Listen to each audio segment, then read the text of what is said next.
Here we have a motor for a garage door opener, and it is 3-phase. As you can see, the terminal block right there. You can see L1 down at the bottom, L2 in the middle, L3 up top. This is where we would land our wire, and it goes through and does whatever all it does. And here's the motor starter. You can see up here at L1 we've got a white wire. As I've said before, white is not always a neutral. L2 is a black, and L3 is an orange wire. You can see those continue down on the other side of the contactor or motor starter. There's the control board. And I want to show down here the motor. I've already torn all the wires out, made sure they were all labeled correctly. I actually put more legible labels than what was already printed on the wires, so it'd be easier for me to see. This motor is a 3-phase motor, but you can see here it has 2 options for voltage. The options, of course, depend on how you tie these wires together. Okay. It came factory wired for 480 volts, high voltage. If you're feeding 480 volts to it, and this is how you wire it up, the way they wired it up in the factory, expecting 480 volts here.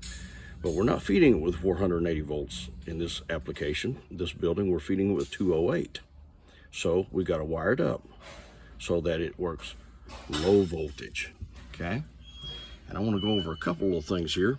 You can see at the top of the low voltage, that's T4, 5, and 6. So you find your wires 4, 5, and 6. I'm not going to take the time to do that because I can't see very well through the phone here. But according to this, you find 4, 5, and 6 wires, put them together, twist them together under one wire nut. Then you find your T7, T1. See the pattern it goes? 1, 7, 2, 8, 3, 9. Okay. You put those together, plus, even though you only see 2 labeled here, it's actually 3 wires. Motor lead number 1, motor lead number 7, and there it is, that white wire. Remember up in the chamber there, the white wire was line 1. So line 1, the white wire, ties with motor lead 1 and motor lead 7 for 3 wires under 1 wire nut. You would do the same thing for the others.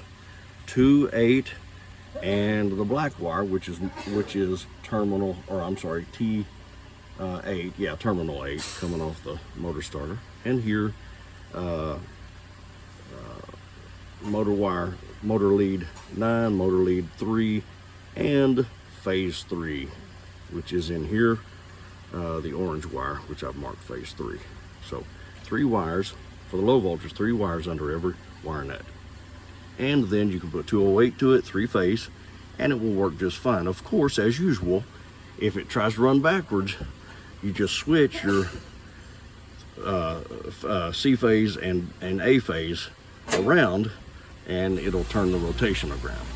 Okay, so always remember to test rotation on your 3-phase motors before you walk away.